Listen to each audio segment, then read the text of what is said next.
So I know one of the biggest complaints that podcasters have is when their guests don't share their episodes when they go live. And I get it. It's a justified gripe. You're bringing this guest on. You're hoping that you can leverage their audience, and you're hoping they're going to be just as excited as you about the content when it gets published. But here's something that most podcasters overlook. It's the communication and the connection that you have with your guest. And a lot of times that's going to dictate whether they stay excited about your guest appearance and if they share it with their audience. Today, I want to dig into how you can maximize every guest appearance that you have on your show, and at the same time, how you can make the same type of impact when you're a guest on other people's podcasts. Hello, my name is Jason Sircone, and you have stumbled upon episode 88 of Podcasting Strategy Simplified. Now, before we get things rolling today, I want to take a quick second to remind you about my Podcast VIP Accelerator program. This is a 2-week coaching program that allows us to focus on specific aspects of your podcasting strategy, and it's going to help you gain clarity on something that may have been holding you back, or if it's something that you'd like to execute with a much clearer vision. This program will allow us to work together and make it happen. All you need to do to learn more about this program is set up a free discovery call with me, jasonsircone.com/discovery call. We'll talk about what you're looking to build and how I can help you do it. Now, diving into maximizing your guest appearances. I've said this on the show before. If you jump back in the archives, go back to episode 84. Courtney Reimer talked about this with me. I've also got episodes when the show was called Let's Blow This Up to talk about the fact that every guest that you bring on your show creates a networking opportunity, and it allows you to transcend what you're doing from a content creation perspective and set up strategic, perhaps even lucrative relationships that will allow your brand to grow and thrive on multiple levels. And where a lot of podcasters get lost in the sauce is that they bring on guests, they're hoping to create great content, and in that moment, that's their focus. Okay, I have this guest in front of me, and I'm going to make this great episode today. We're going to have an engaging conversation. I've prepared. I've learned about their past. I've learned about their failures. I've learned about their successes, all these great things that we can dive into today. And then the episode begins, and all of that unfolds, and it's great, right? Like everything is coming together nicely. Once you hit the stop button, you've got yourself a nice piece of content that you're going to be extremely excited to share with your audience. But if you are planning your podcast out proactively, more than likely you've got episodes in the can that are going to get released well before that episode goes out. So, and I'm speaking from personal experience, I used to be 2 to 3 months ahead when it came to guest interviews. And I made sure that I let the guests know that it was going to be a little bit of time before it went out. And I tried to give them an estimated date of when that podcast would publish. But what ends up happening in that period is why the guest may not share that content. And that's what I want to help you get to the bottom of today. Because again, it's not even just about them sharing the content. The way I look at it is that's a bonus no matter what. If the guest shares the content, great. It's my job to get that content out to my audience. If that guest feels that it's just as important to share it with theirs, that's fantastic. Obviously, that's a big aim, but if they don't do that, that's okay. Because I have taken steps to leverage that relationship and build that relationship on other levels. That's what we need to do across the board as podcasters. Stop treating guests that come on your show as content creation machines and one-time transactions and start treating them for the great networking opportunities that they could potentially bring into your world. And you never know what that is until you explore it. So I want to take some time to talk about how you maximize your guests today. Let's dive into this full bore. So first off, when you're setting up that guest appearance, more than likely you have seen this person in some way, shape, or form in your ecosystem. Could be through social media, could be through their website, could have been through organic search. However you first encountered this person, you know you want them to come on your podcast because they are going to bring tremendous value to your audience. At the same time, it may be something that helps you elevate your game because you want to speak to this person and take your coinage up another level. All of this is completely fine, and it's all something that you can focus on as you reach out to this person and invite them to come on your show. Now, once you get them locked in and they've agreed to be part of your show, you don't want to just end the communication there. Start following them and interacting with them on social media. Start to get to know them on a deeper level. Have them get to know you on a deeper level. And that's where that constant communication can take place. Now, I want to put a disclaimer / caveat on this. In no way, shape, or form am I saying that you have to drop everything and become this person's best friend. I've talked about this on other podcasts before, and it's been greeted with, well, God, I don't have that kind of time. Yes, you do. I'm not saying that you have to stop your world and just become this person's friend and follow them around like a lost puppy dog. No, you just interact with them whenever you see them post content that you can add engaging, valuable content to. You don't want to set this up as like you're bugging them every day. That would be really weird. You'd almost look like a stalker at that point.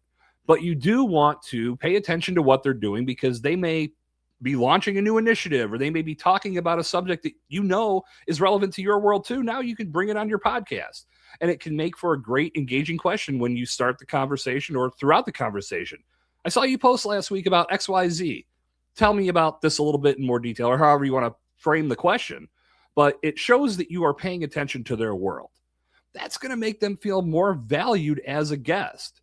And when they're on the show, that's what you want. You want them to feel like they are part of your world already. And the more you put into that pre-planning, the more you're going to set yourself up to have a great conversation and build the relationship further, which I'm going to get to in a few moments. So in that process, there's a lot of things that you can do. And in a lot of cases, I bet when they come on the show, they're going to drop some of this as a call to action for the audience. But you can get ahead of the game by subscribing to their newsletter, following them on social media if you haven't already. Anything that you haven't already done to get into their world, do it, because it could be a gateway into information that makes your content more engaging.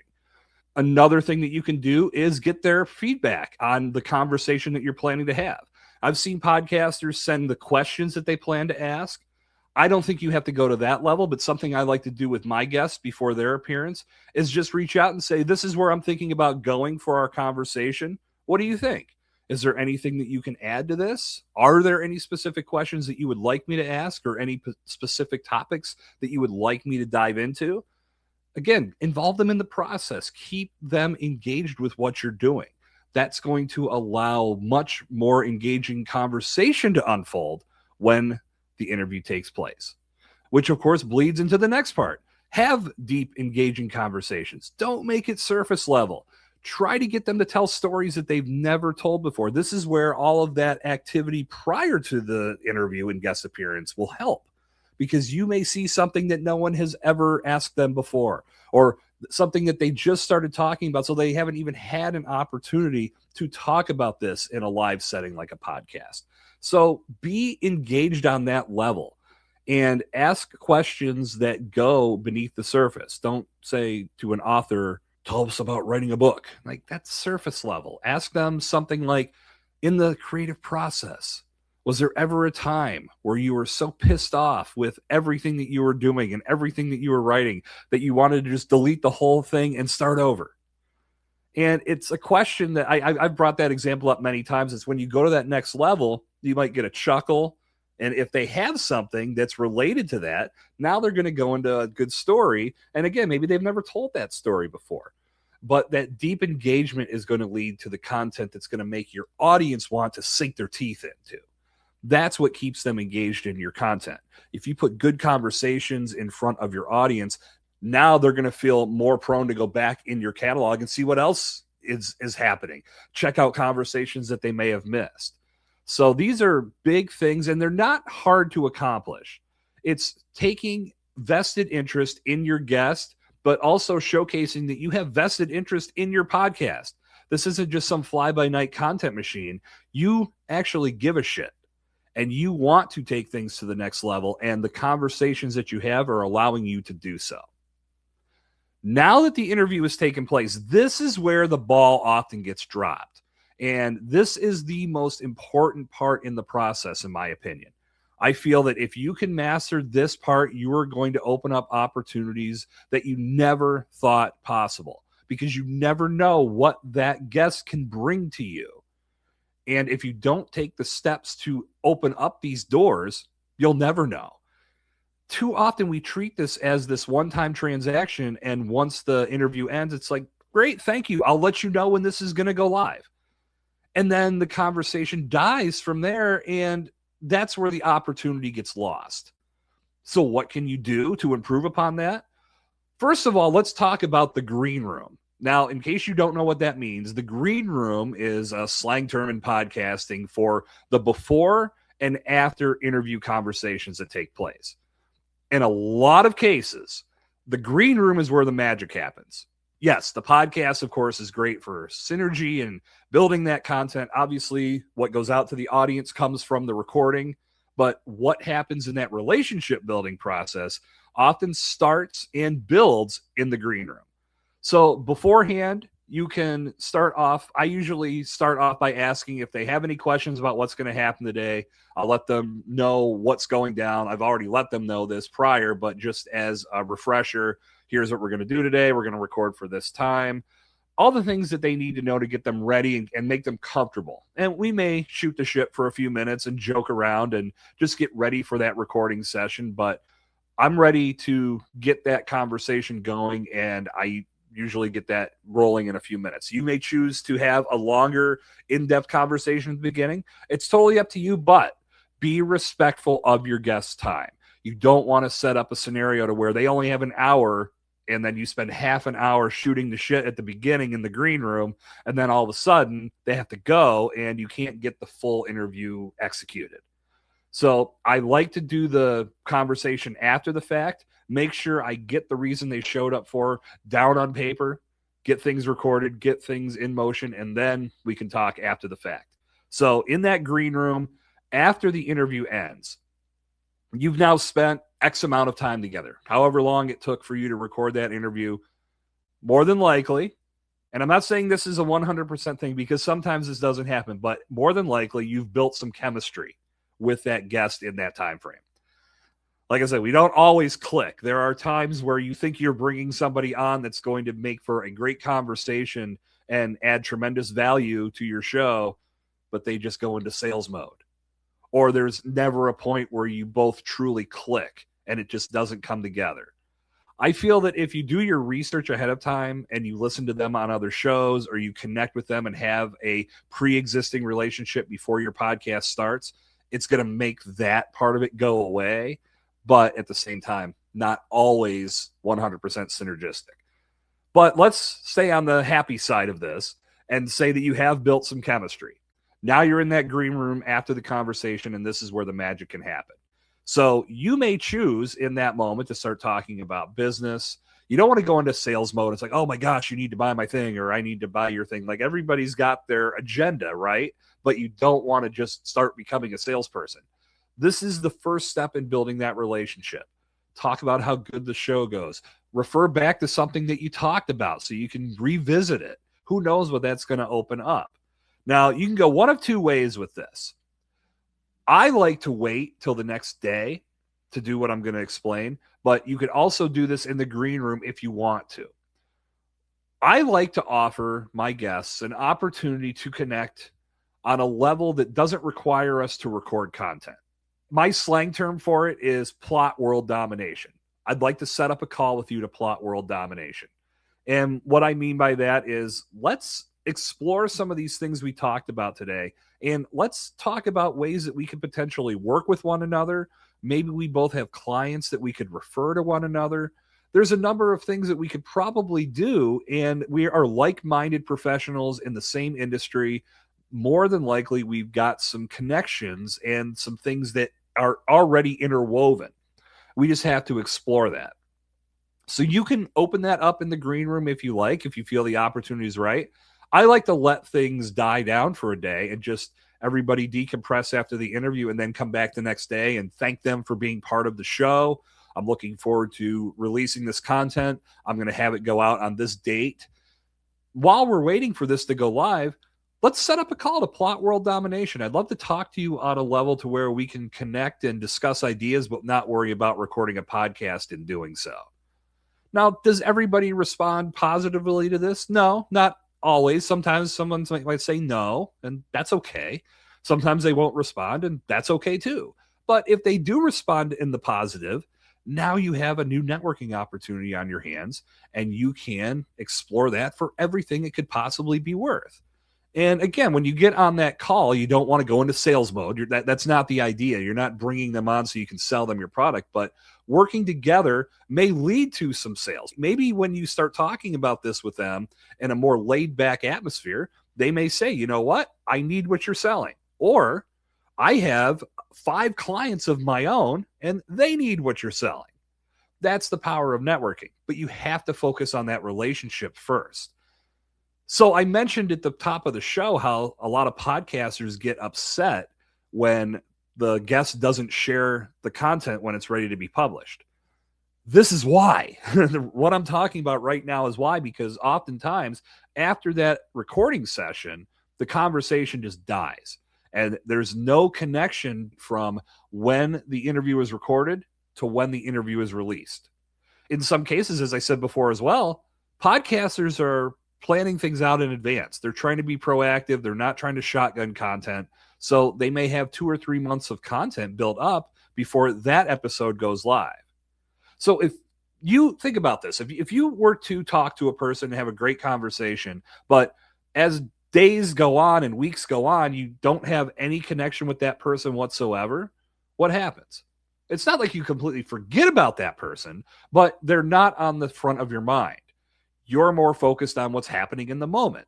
And if you are using podcast guesting, or if these guests are using podcast guesting as a marketing and sales mechanism for their brand, now they're going out and they're connecting with other podcasters. They're on other shows. There are tons of other media appearances, not to mention everything they're doing for themselves, whether they have their own podcast or they're creating their own video content, whatever the case may be, they have other things happening in their life. So as time goes on, you're less and less on the front of their mind unless you do something to keep yourself there. When the episode goes live, they've made how many guest appearances since then? They've had how many episodes go live? So your content, while super important to you, may not be what's on the front of their mind. But if you keep the connection throughout that time period, whether it be through setting up that call, and then once you have that call, establishing how you're going to work together going forward, or if you continue to converse with them through their social platforms, all these things that you can do to keep conversation going is going to help you when it comes time to release your episode, because they're going to have you on the front of their mind the whole time. And again, I'll go back and say this again. A lot of people hear this and think that it requires all the time in the world. It doesn't. It's what you're doing every day. And these algorithms, the more you interact with somebody's content, the more they're going to put in front of you. So if you are interacting with somebody today and you put a nice, thoughtful comment in something they posted, that's triggering the algorithm to say that you want more from that person. So the next time they post a meaningful piece of content, that's going to appear in your feed as well. And you can continue that process as you go. So you're more than likely scrolling and commenting on things that you want to interact with. So why shouldn't it be a person that's on your podcast? Likewise, following their call to action. If you haven't already done so, you can subscribe to their newsletter if that's their big CTA that they leave on your show. Or if they say, follow me on LinkedIn or follow me on Instagram. Okay, make sure you're following them there. And when you do follow them, even if you already are following them, if they leave that as a CTA, that's a triggering mechanism to you to say this is the most important thing to them because this is what they want my audience to do for them.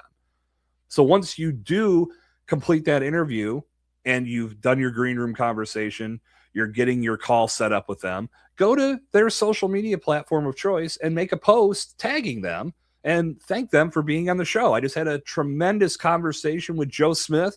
He was talking about XYZ, and this is going to be a phenomenal episode when it finally goes live in a couple months. But for now, make sure you're following Joe so he can bring you the impact prior to you hearing him on my show.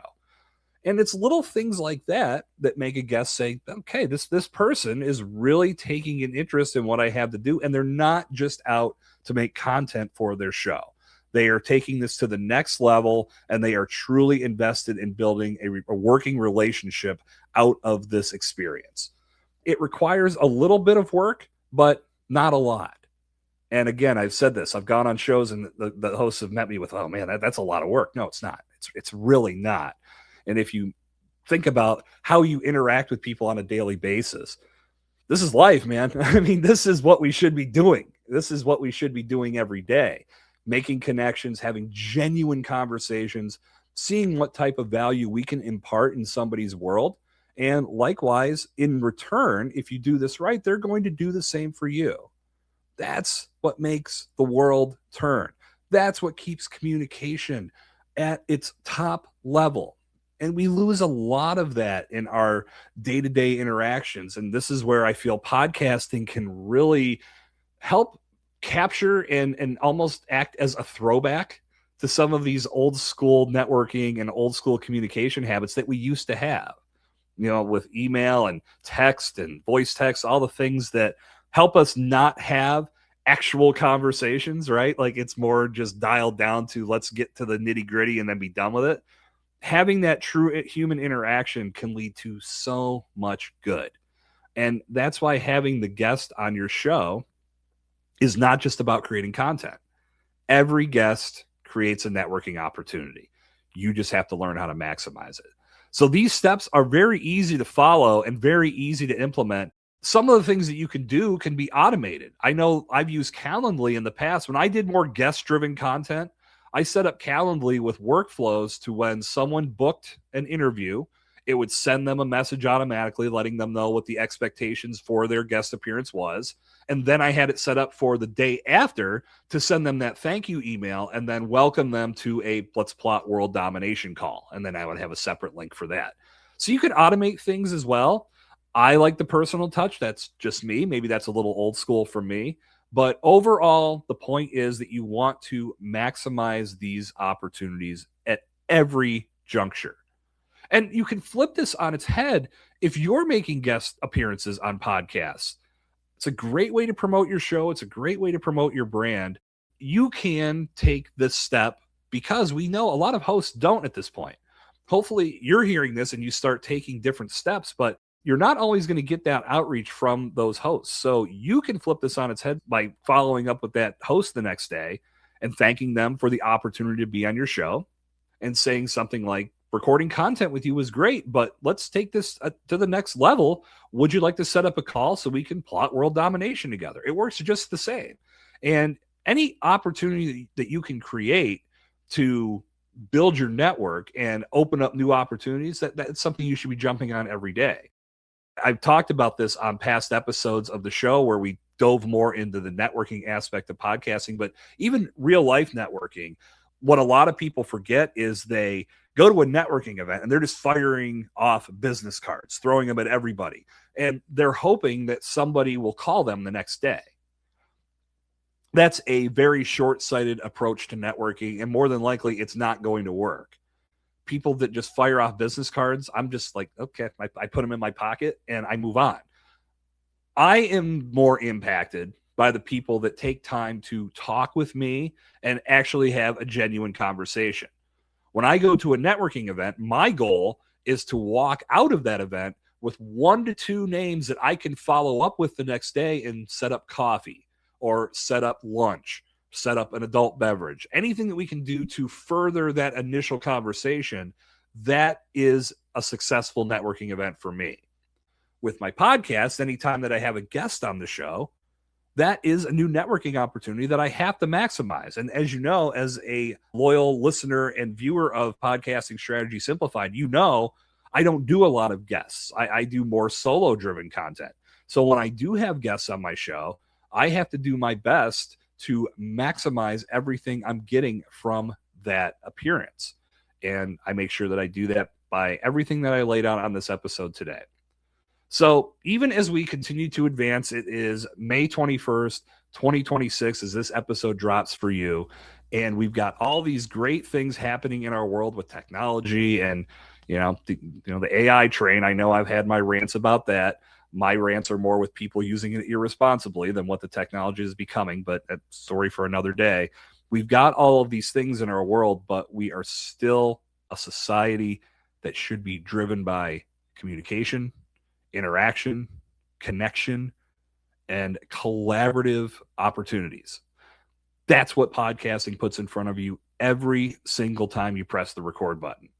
But you have to make sure that you are getting the most from each guest that joins you. Don't make it a one-time transaction.